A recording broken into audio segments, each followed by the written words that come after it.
morning, everyone. My name is Kyrie Watson. I'm 17 years old, and I'm a junior at Atlantic City High School.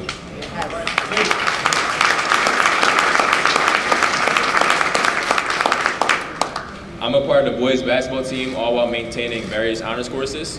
Although I'm only 17, I do remember the good times in Atlantic City. Who else can offer a boardwalk, beach, several resorts, top-tier entertainment, and a university all within 48 blocks? We are a very special place, but it seems in recent time that we've forgotten who we are. I'm thrilled to witness a governor's administration step in who was this invested in the comeback of Atlantic City.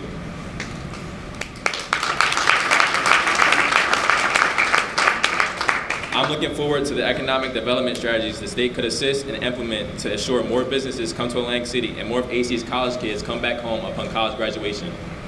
I'm looking forward to the streets being paved and kids like myself having something to do, such as having a bowling alley, movie theater, and skating rink. However,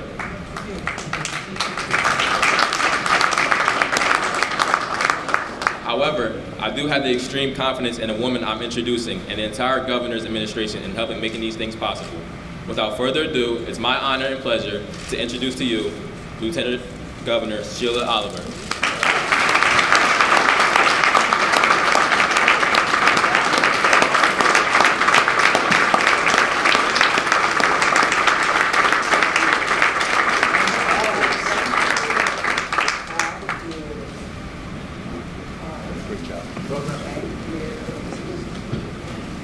Good morning, everyone, and thank you, Kari. And I am always in awe when I come to Atlantic City and meet so many of the young people who are in this community. Because certainly, Kari, when I was 17, there's no way I could step to a podium and address an audience like this, so I'm very proud of you.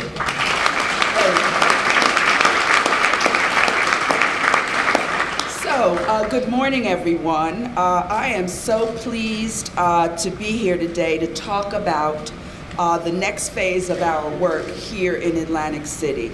And I use the word "our" because for the past 7 months, it has been a labor of collaboration and community engagement as we have sought to chart out a course for Atlantic City and the work that we're all doing on the ground over the next year.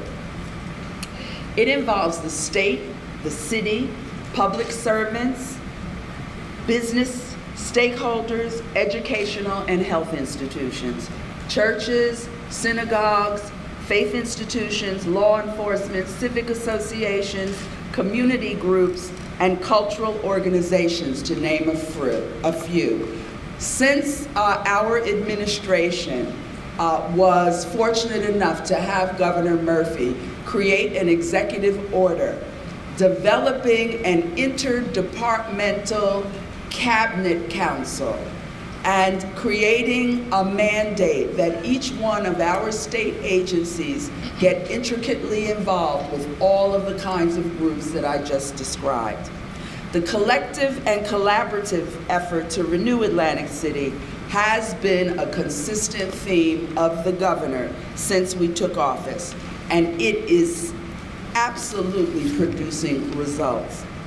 In only 7 months, Governor Murphy, Jim Johnson, Mayor Gilliam, and I gathered at the Richmond Avenue School to unveil the Atlantic City Transition Report, which has become a guidepost for our revitalization efforts. Since then, these are some of the things that have occurred.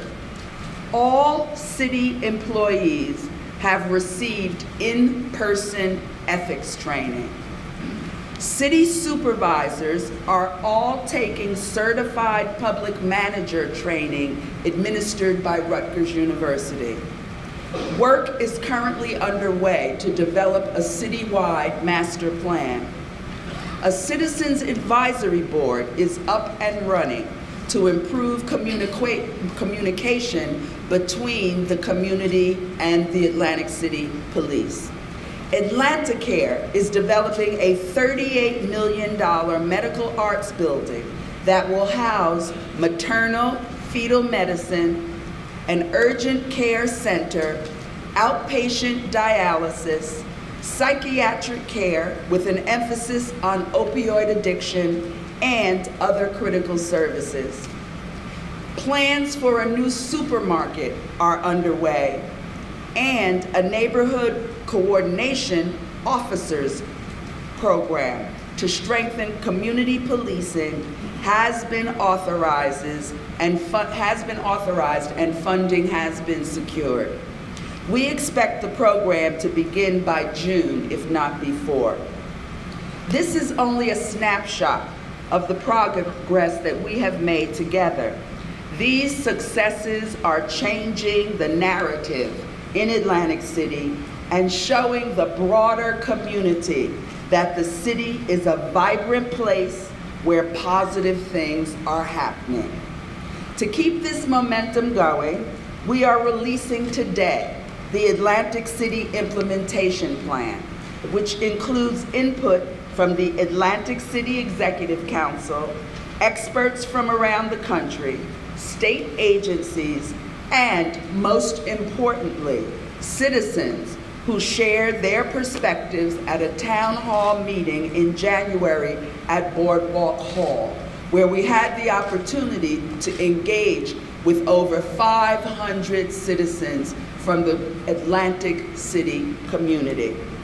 The implementation plan is, at its heart, a plan of action for priority projects that will be undertaken during 2019 in Atlantic City. It establishes a schedule, deadlines, and deliverables for the work. It also serves as an accountability tool to monitor the progress and performance of these projects.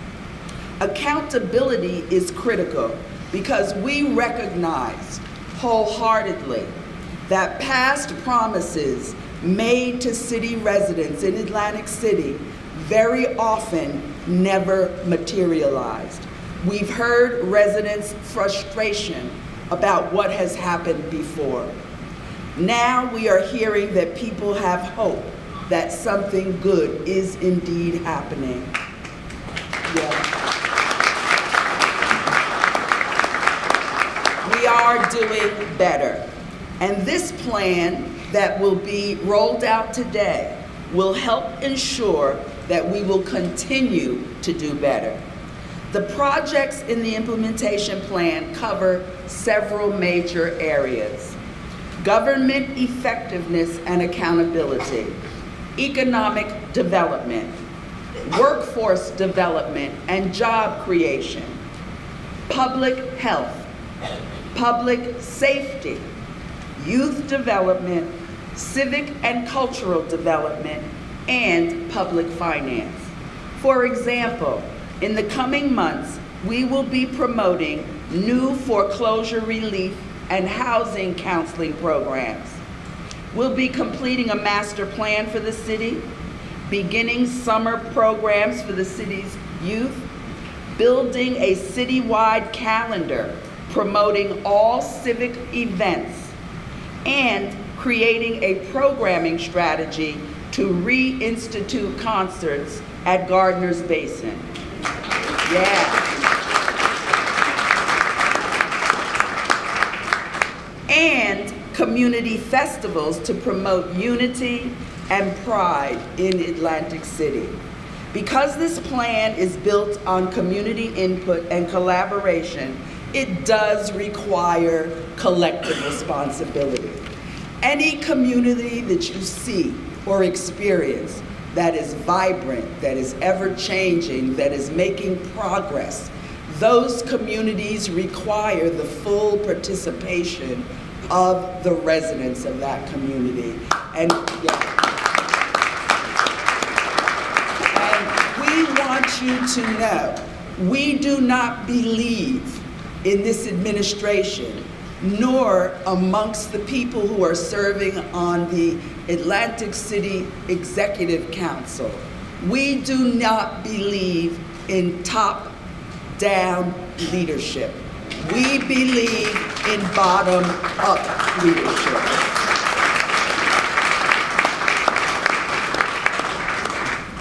We will never stop listening and learning, because that's important. It requires us to take ownership and personal responsibility for this work that we're engaged in.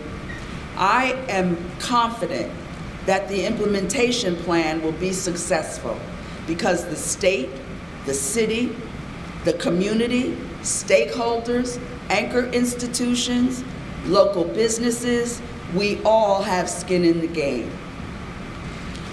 Our message from the beginning has been that we have to do many things well, but we don't have to do them all at once. Step by step, the work is getting done and things are improving. With perseverance and commitment to the cause, progress will continue. So as we move forward on this path, let's have faith in the progress. You know, I always was in awe of the late Congressman Adam Clayton Powell. And many of you know his famous saying was, "Keep the faith." So I'm asking Atlantic City residents to continue to keep the faith. As we move forward on this path, it's my pleasure to now introduce Carol Ruffo, who is president of the Chelsea Neighborhood Association.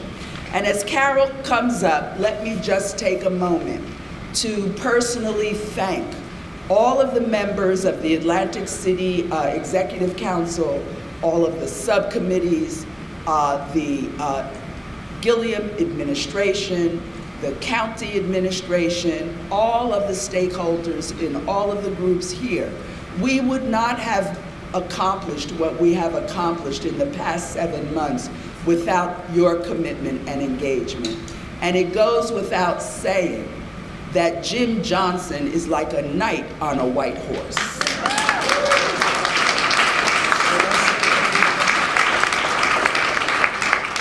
I think it behooves me to share with you that no one has embraced this initiative like Jim Johnson. And Jim Johnson is committed and will not anyone let up, including our governor and his top sergeants. Atlantic City must remain on our governor's priority agenda going forward, and our knight on a white horse will make sure that that happens. Carol, come on up.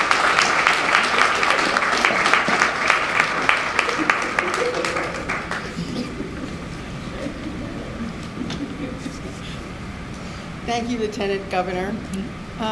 Your support for this effort has been beyond what any of us expected. Your generosity with your wisdom and your insight have really inspired us. I know that I speak for many members of the community to say that we are grateful.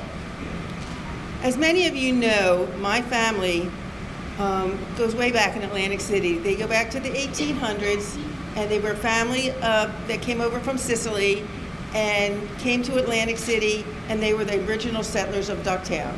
It was 3 families. It was the Ruffys, the Syracuses, and the Camaradas. We're all still here. We're all still living and working in Atlantic City and the surrounding community. When they came, my great-grandmother had an infant in her arms, and that infant actually was my grandfather-to-be, and he grew up as an immigrant to be the mayor of Atlantic City in 1927, the year that Convention Hall opened on the Atlantic City Boardwalk. I'm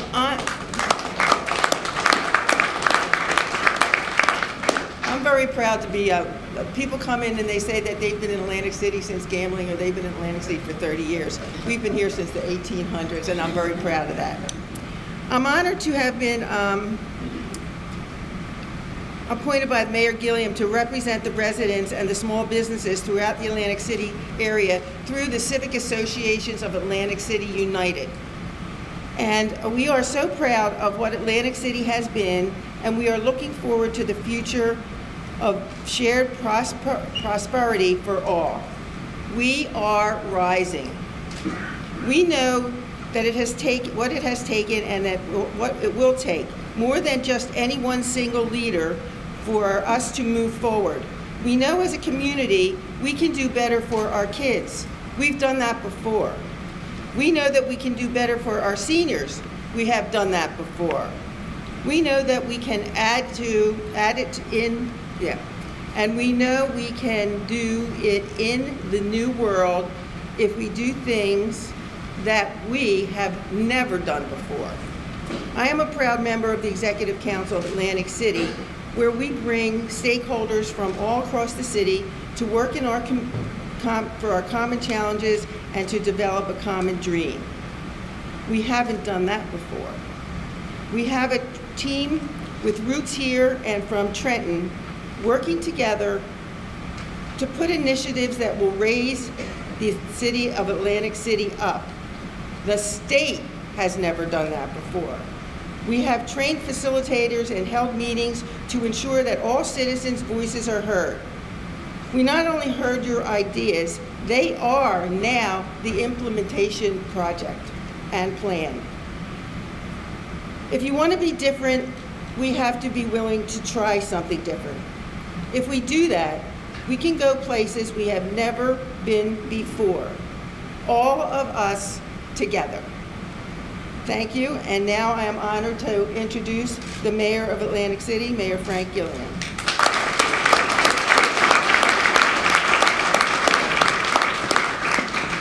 Good morning, everyone. This is one of the ways that you show how teamwork actually makes a dream work.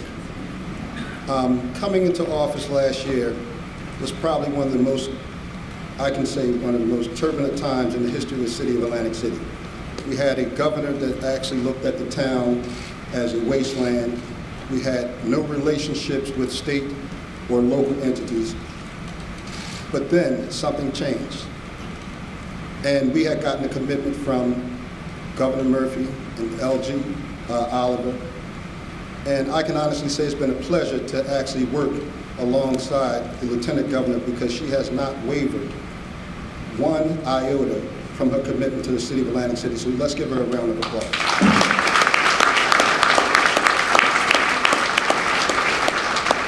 And then the night on the white horse came to the city of Atlantic City. Jim Johnson has single-handedly, in my opinion, helped shift the mindset, helped shift the direction, and more importantly, set the stage for a better Atlantic City. And we must give him a round of applause.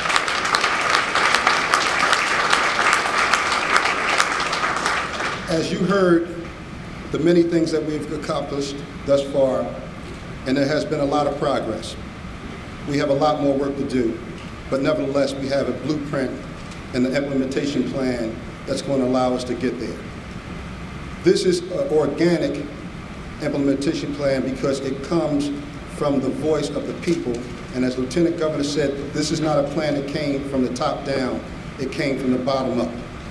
It's important that we actually include the residents, the businesses, and the city of Atlantic City's growth, because we are truly the entities that have stood the test of time in many cases and are still standing strong, because Atlantic City is forever going to be strong, and we have to give ourselves a round of applause for that.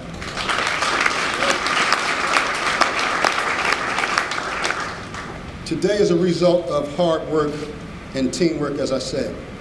The Lieutenant Governor's Office, DCA, Jim Johnson, Rob Long, CRDA, and many others, to just name a few. We're making this community and this city a much greater city, but we're using something that we are not used to, which is going to take a little time, but we can get there. It's called a collective impact model. That means everyone is inclusive. Everyone's voice means something. There's nothing that's a waste in this town, because we believe that anything can be recycled. And Atlantic City is in the phase of recycling itself to becoming the jewel of the East Coast and the jewel of the world like it once was.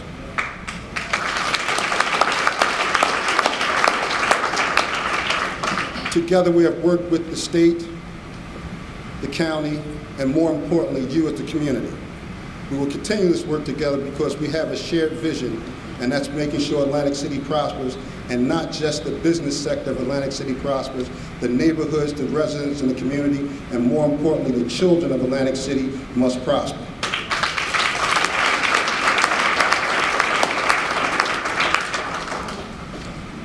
As you all know, changing the world and changing paradigms takes time. And we have basically seen a lot of changes and a lot of things achieved. But I believe this implementation plan is how we get there. We must buy into it, we must embrace it, we must make it a part of our DNA because this was a work of love and labor. This is not something that just came about that we're trying to actually sell to you because you've been the voice in how we implemented this change. So I'll leave with this. A famous author and poet said, love is labor, and love is what makes the world go around. We have to get back to loving our city, we have to get back to loving our community, we have to get back to loving our neighbors, and more importantly, we have to get back to loving our differences because the city of Atlantic City is truly a melting pot, and we should be proud of what we have become, and we'll be much prouder in what we're going to become.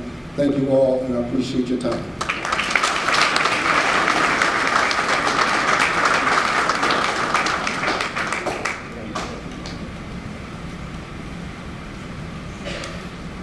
You know, I was listening to the mayor talk about how we've gone about a process of doing things that have never been done this way. I would be remiss, and that's why I had to get up from my seat, in acknowledging the commitment that we have received from Matt Dougherty, the executive director of the Casino Redevelopment Authority.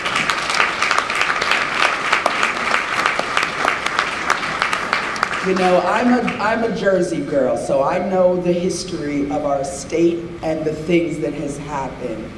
Since its creation, and this is no disrespect to anyone else who has ever led the CRDA, Matt Dougherty, when he assumed the leadership of CREDA, he has demonstrated through his leadership the commitment that he has to this city and to the people who live in it. So Matt, I want to publicly thank you for what you have done. Thank you.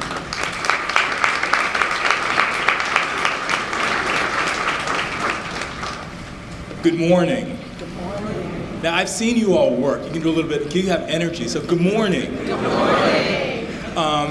My name is Jim Johnson, and it's been my privilege to work with all of you for more than the last year, well, with many of you.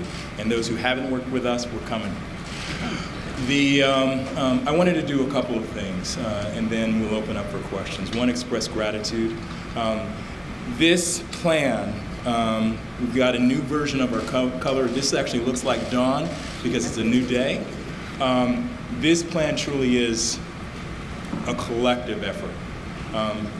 And I want to talk to you a little bit about how we got there, just a little bit, and talk to you a little bit about who has actually been working to pull this together. But I want to talk first about you in this room and this city. I think the Lieutenant Governor was really kind in her remarks, over generous. But as you understand, you may understand that that's how they pay me, with words. So they need to be generous. And the mayor has been I think he edited it himself because I've not always been the easiest person with whom to work, but that's okay. We're working together. So I want to talk about what it means to work together because that's what this report is. We have in this room members of the Executive Council, which is a citywide council of stakeholders and community activists. I see two presidents over here. I'm going to acknowledge two presidents, President Kesselman of Stockton and President Gaba of Atlantic Cape. They have provided resources, they have provided expertise, they have provided rooms, and inspiration. In fact, there are other members of the Executive Council here. I would like you to rise just so people can see, and they will take your ideas here, see who you are and where you are. They're all over this room. And then, can you remain standing for a second? The Lieutenant Governor mentioned the Citizens Advisory Board. There are Citizens Advisory Board's members. They are working on your behalf with the police to think through problems, issues before they become problems, and problems before they become crises, and develop strategies to deal with the stress, to deal with the crises. So, would you, if you are a member of the Citizens Advisory Board and you're here, please stand.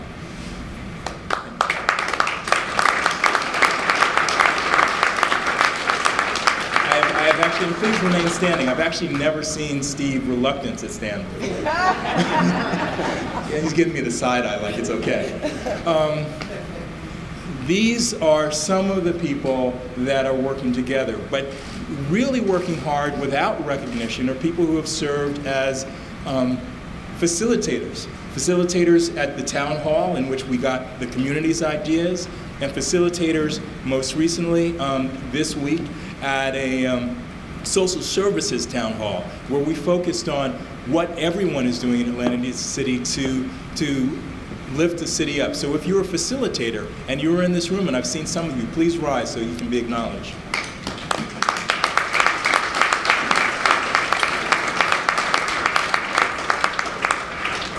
These are the people, your citizens, your community members, your neighbors, who are helping to get this work done.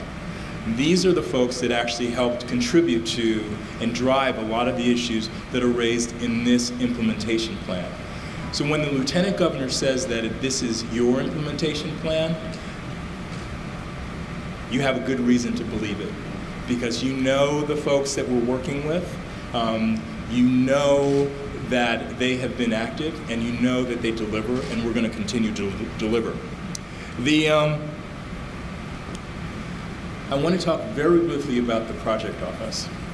It's the Atlantic City Initiatives Projects Office. What I've seen across the nation is that you can't actually work through big problems doing the same old.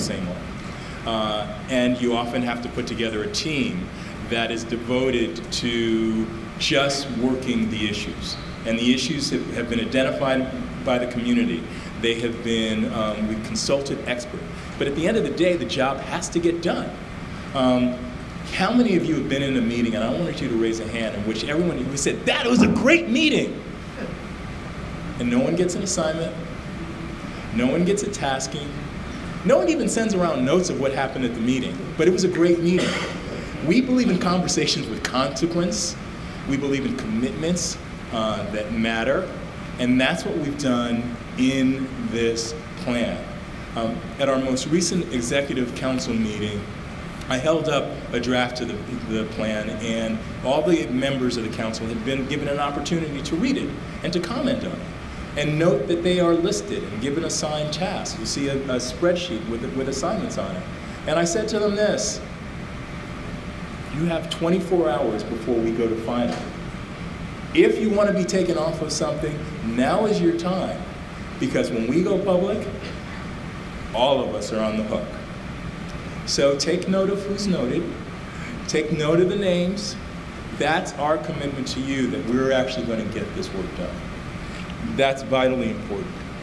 The way forward will require more of this, more conversations. Coming in May, we are going to have a town hall that will be, the leaders of the town hall will speak entirely in Spanish.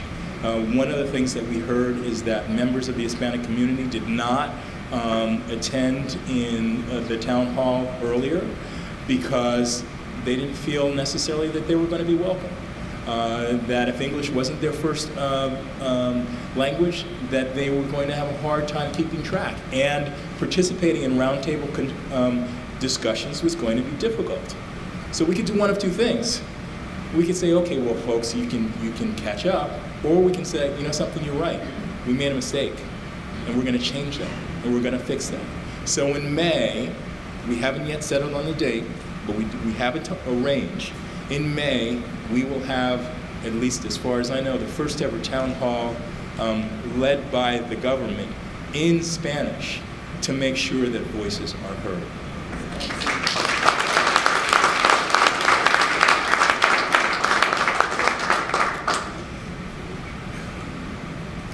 I was raised in a church family, and a very proud family. Proud of our roots, proud of our history. My family's history includes Atlantic City. I first visited Atlantic City when I was 5 years old, or 4 years old. Most of you know I ran away from Mr. Peanut at that time, and it traumatized me. They've now put up a picture over my carrel in the office of Mr. Peanut, like that's okay, they want to keep me out. But this town is really, really important to me. This assignment was going to be a 45-day assignment. And the mayor talked about love. Love is not something people of Atlantic City need to learn how to do. I was supposed to meet, Braxton Plummer and I were supposed to meet with the superintendent of schools about 6 weeks into the project, because we wanted to talk about the children. You probably noticed that every time we have an event, we lead off with a young person. But one of the things we heard was that the young people were the forgotten citizens of Atlantic City, or Latoya told me that they were considered the invisible citizens of Atlantic City. We heard that when we sat down with parents of a Head Start program, something that had never been done before as the state was generating policy. And so we met with the superintendent of school, or at least we planned to, but he didn't show up. Why didn't he show up? A child of 11 years old had committed suicide that morning, and he had better things to do than spend time and breakfast with me and with Braxton.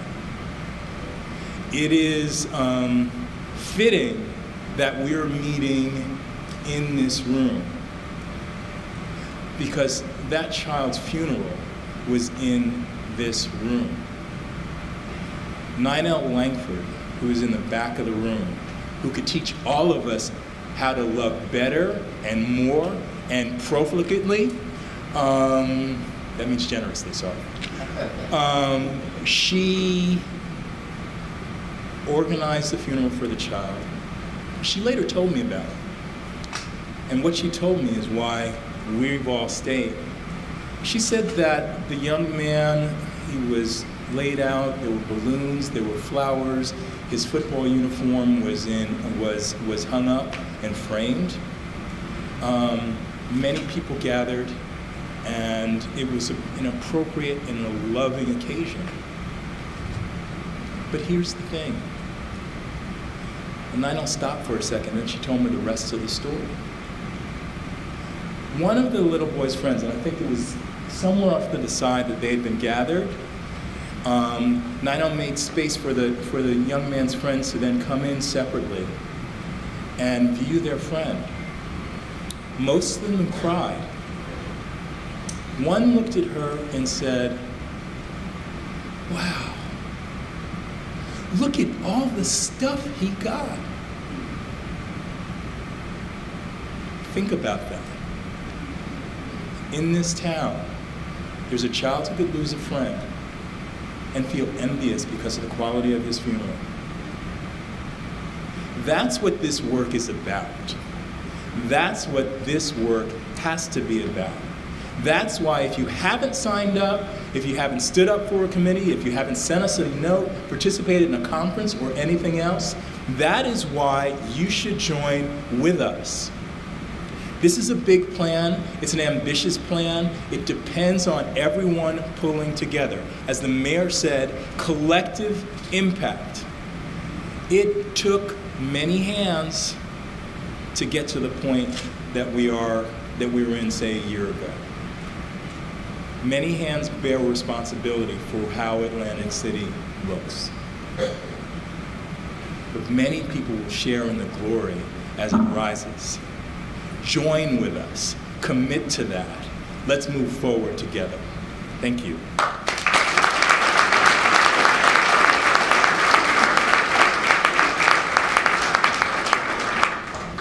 Lisa? I guess I will start the questions from, we're just taking questions from the press. Lisa, do you want the conference? Okay, thank you. Governor Christie called it a takeover. You folks call it a partnership, but regardless of what you choose to call it, the same law remains in effect. What is the target date for ending state control of Atlantic City?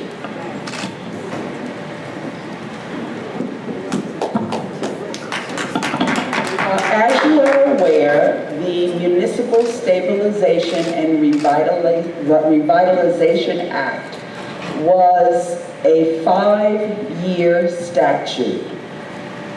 We anticipate that this statute will run for a 5-year period, and we hope to demonstrate to our state legislature that the work that has been performed in Atlantic City, the stabilization of the finances in Atlantic City, the more appropriate use of land use development and a number of other things, that the stage has been set that the MRSA law will not have to be reenacted. But as it stands now, it is and continues to be a 5-year run for that law.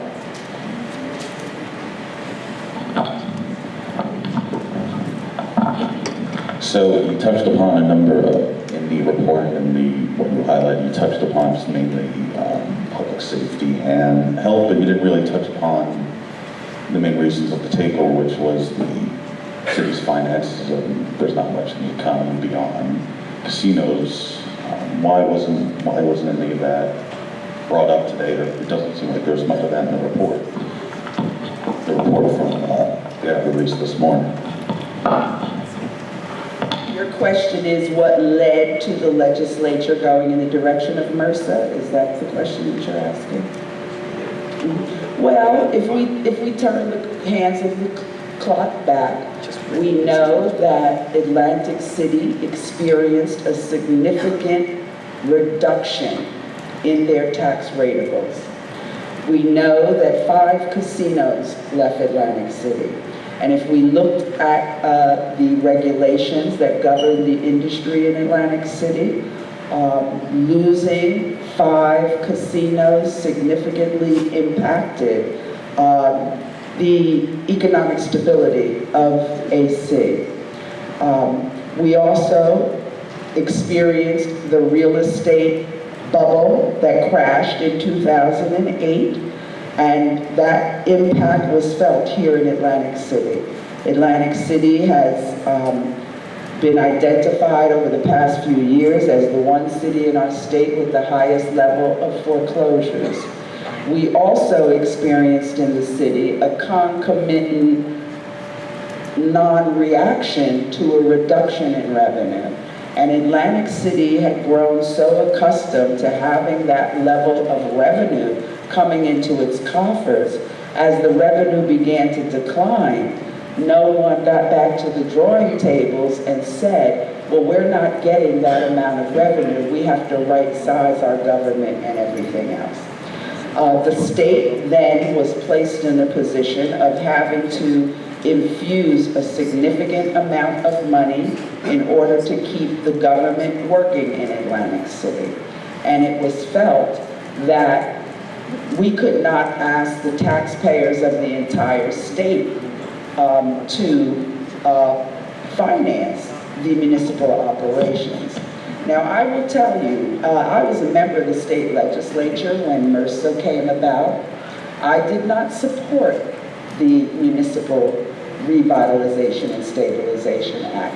I had very strong feelings about people's constitutional ability to have the right to representation. But I have since experienced that we needed a partner in Atlantic City. The Atlantic City government required a partner because Atlantic City was on the verge of bankruptcy, and we certainly did not want to see that. So back in that time, the legislative leadership adopted a position that if we were going to have to invest that level of cash into Atlantic City, then they wanted oversight. And that is basically the history of the Municipal Revitalization and Stabilization Act. And it's not something that has not happened in other cities. I think, based on my recollection, Camden City was probably the first city in New Jersey that experienced a intervention by the state government because of its economics. And there are other communities around the state that did the same. I think what made Atlantic City different in terms of the MRSA law was the fact that there was a gaming industry here, an industry that was vitally important to the entire state, to the entire region, and we couldn't sit idly by and permit that industry to just totally go away. So the answer to the second part of the question, so the second part of the question dealt with the economic development and the issues in the report. When you get a chance to take a look through the report, there are actually two parts to it. There's the first part that has three sections that touch on economic development. Land use and planning. As you know, the city is unfortunately has chronic problems with abandoned property. We have a section of the strategy that's dealing with land use and development, making it more attractive to visitors and to businesses. Secondly, there is a section on economic development that talks about diversifying the economic base. In the front, it is a speaking part of the document. In the back, there are actually a more detailed listing of assignments about the economic development piece. And third, there's a component of the strategy that is about jobs and job development. That's listed both in the front and the back of the document. It's all part of the pillars that were announced in the first strategy document that was released back in September. Also, I think part of the question was, what do our budget look like? The city, for 3 years in a row, has basically came in with flat taxes. Prior to that, we had went up almost 100% in tax increase. The other thing that I'm very proud to say that we've been working with the DCA and the financial folks within our administration and DCA has basically been tremendous, because this is the first time we're actually entering a budget that allows us to give raises to employees that haven't basically gotten raises in years.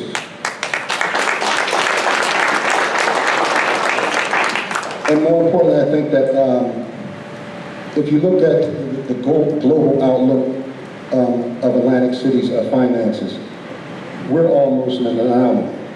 Because to have a town that has lost so many ratables, so many jobs were lost at the same time, to be able to bounce back, and a part of that bounce back was having anchor institutions like Stockton and South Jersey Industry coming into the market that allow us to begin to diversify ourselves, which also allow people to look at Atlantic City as a place to begin to see where education was a prominent part of the growth. And lastly, most people don't understand the complexity of dealing with local finances, especially when you are actually at 30% home ownership to 70% rental. And Atlantic City has been burdened with a lot of financial issues and problems, but I can tell you this, that our financial house is looking very strong, and we're very proud of what we've been able to do with working with DCA in our finances.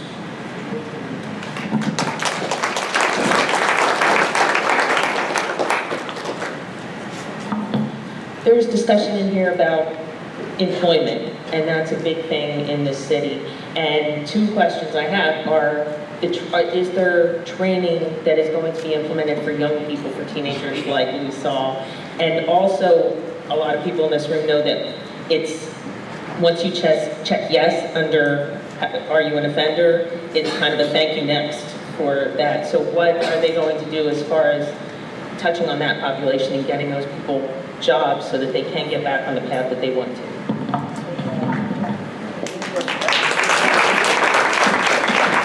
Yes, job training and employment is one of the 9 pillars that you will see discussed in this report.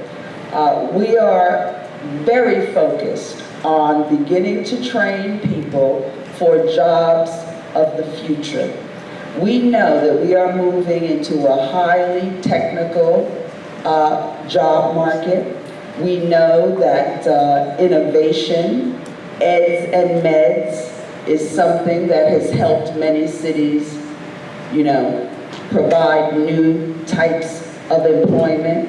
And that is why we are working closely with our higher ed institutions and AtlantaCare.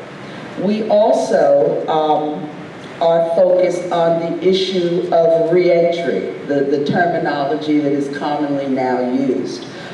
In the governor's budget, he has proposed an appropriation of $5 million to the New Jersey Reentry Corporation and an appropriation to the Volunteers of America as well, to do just that, to focus in on housing for those who are being integrated back into their communities, job training, to be able to help people address issues of addiction and recovery. We are very pleased that we've been working very closely with Joseph Gingoli from Hard Rock. We had a meeting with our Commissioner of Corrections. He identified that there are approximately 1,235 people who are currently in state penal institutions who are primed to return to the Atlantic City, Atlantic County area. We have developed a culinary arts partnership with our Department of Corrections, and we will begin to move people who are from this area back to their community. They will be guaranteed a job. The New Jersey Casino Association has totally embraced this program model, and so we are absolutely committed to successful re-entry in Atlantic County.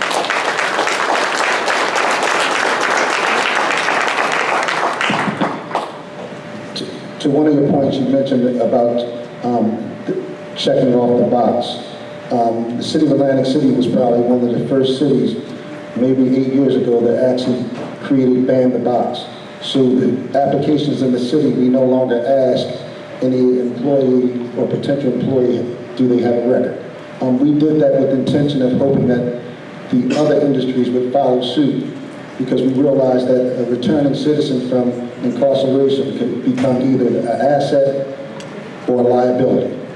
And we know that, again, all human beings deserve to have a second chance, and we are actually committed and supported to make sure that we're opening up opportunities for those particular personnel. It's great to note that the state is working on all fronts. And when I tell you that this is probably unbeknownst to me, I have never seen an administration working closely. Jim Pelosi over at the CCC, Casino Control Commission, they have had conversations as to how they're going to now begin to relieve some of the regulations behind re-entry offenders coming back into the job market, and he's doing a great job over there. And the Lieutenant Governor mentioned something about the training with Local 54. This is a true story. Just last night, talking to some neighborhood friends, most of them have actually had some kind of record or something. All three of them are working at Hard Rock as we speak and beginning to make a better life in the church.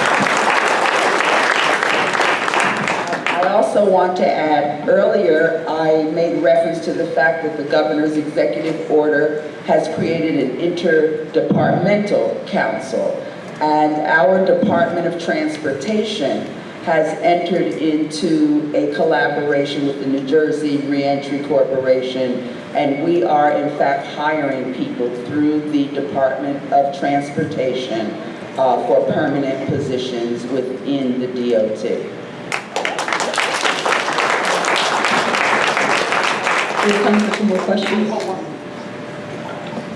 Right, Atlantic City has seen over the years a lot of people come in with big plans, and I'm just wondering, I don't see like deadlines on these, I don't see dates, there's no budget for implementing some of these. So I guess my question is, when would people be expected to see, like for instance, on Atlantic Avenue, where there's been a lot of reporting by myself and others, kind of glaring issues. Some of the youth programs, is that this summer? So when could residents expect to see, and do you have imposed deadlines for yourself? And also, I'm also wondering about labor relations with the unions. So if you go to the back of the report, there's a spreadsheet, and at the spreadsheet there is if you read across the top, there is a Q1, Q2, Q3, Q4. Those are the deadlines. Those are the buckets of which those are the buckets where we're supposed to land with the different activities that are all part of the implementation plan.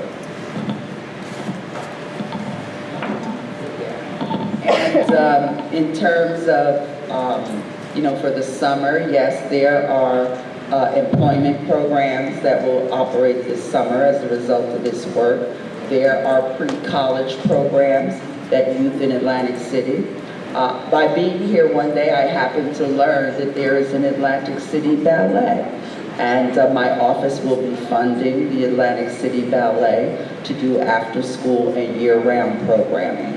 So, we are pulling out all the stops with every department, with which specific things? Yeah, we are drawing upon the budgets of our state agencies and our ancillary agencies. For instance, in the Department of Community Affairs, there is something called an Affordable Housing Trust Fund. We will have available to us, once the governor's budget is enacted, $69 million that can be leveraged with developers to do affordable housing. There are developers in Atlantic City and in the Atlantic County region that can come to us at the department, come to us at the New Jersey Housing Mortgage Finance Agency, and they can apply for resources. I don't think we have looked toward implementation with capping or creating perimeters of, actual budget that we can only spend $400,000 on this or $500,000 on that. We want to use the full ability of our state government to infuse Atlantic City with the resources that it requires to implement this plan. Well, as you know, and this goes back to MRSA. MRSA obliterated civil service, and it is a law, it is a statute, it is something that myself or Governor Murphy or Jim Johnson or Mayor Gilliam, we have no authority to, overturn what is set in statute. And unless the leadership of the legislature makes a decision prior to the expiration of 5 years to restore civil service in Atlantic City, that is something that we have no control or authority over. Beg your pardon? I can't hear. Yeah, there are cases that have been filed against the state by some labor unions. Yes, that is accurate. And the question also gives me an opportunity to make an ask. We do have we're putting together a summer program with different elements of it. Part of it is actually internships. We have a number of our executive council members' organizations have offered internship positions. We need more. And so if you are of a mind to take on a young person this summer, or can gather with other small businesses to do that, it would be a significant contribution. Our programs are focused on tech and giving tech positions, and it's just at the pilot stage, but there's more that we need to build on. One more question? Good morning. This is being characterized as an accountability plan, but what I didn't hear is what happens if these objectives aren't met? Who's going to hold everybody accountable if these objectives don't get accomplished on time?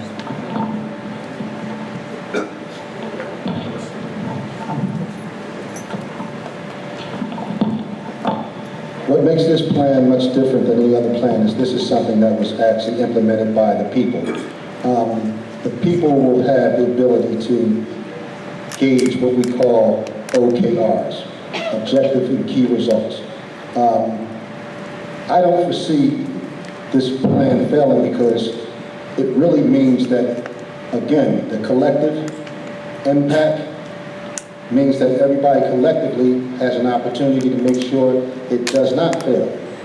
For so long, folks have basically believed that Atlantic City could not flourish within its own self. This is a great opportunity, and we're showing it as we speak because there have been things that have been implemented that has never been implemented in the city of Atlantic City before. Just earlier last week, or this week possibly, we had the first social service forum. That has never happened. We created the Executive Council Committee, having all stakeholders at the table going in the same direction. That has never happened. We're putting in place the first Hispanic Town Hall meeting. That has never happened.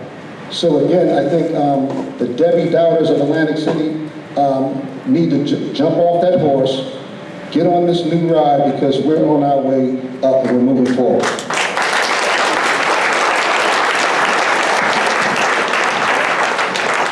So one quick response also to Dave's question. I think it's a fair one. We haven't put in place a structure in which somebody's going to get fired from the community for not complying, right? So that's in a corporate sense. That's the way accountability is imposed. But we have put in place a structure in which the mutual bond that holds a community together, which means that your word is your bond, that is an accountability that's, to me, in many respects more powerful than the legal ability to fire some stakeholder because they haven't stepped forward. People have signed up to participate. When I was young, my grandfather used to tell the story of everybody, somebody, and nobody, where there was a task to be done and somebody said, well, everybody's going to do that. But everybody didn't show up. And then, well, if everybody's not going to do it, somebody's going to do it. Well, somebody didn't show up. And once again, nobody got left holding the bag. We have put forth a plan that says somebody has to do something. And we all know who those somebodies are. I'm sorry, just one more question. It's not even a question. I just want to say thank you so much to be here. It's unbelievable. And second, I just want to say about for the first time in history, the governor will be here to address the problems for the Latino community and also for the business. You know, Atlantic Avenue, especially from Missouri to Jackson Avenue, 25% of the business right there is Latinos. And 28% of the population in Atlantic City, Latinos. Thank you so much.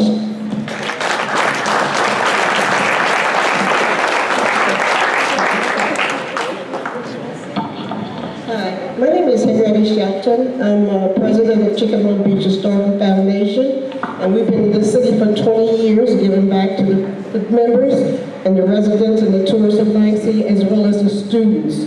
For 16 years, we have had a 3-week jazz camp for the students, but now, because of this plan, because of McDonald, we now have a school. Wells Fargo will be able to school. Because of CID, we now have funding to finalize the school. Because of the Community Development Block Grant, we also have funding to finalize the school.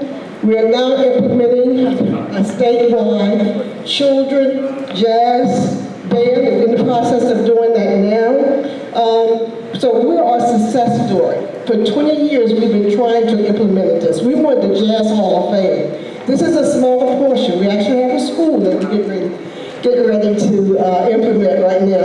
And I'm in Ward 3. We just created a vegetable garden on the land right next to the school. And Ward 3 citizens is helping us with that. Stockton is helping us with that. The fire department have So we are a success story that's beginning to happen. And I really believe it is because of what's happening in Atlantic City now. So really, really, it's going to change.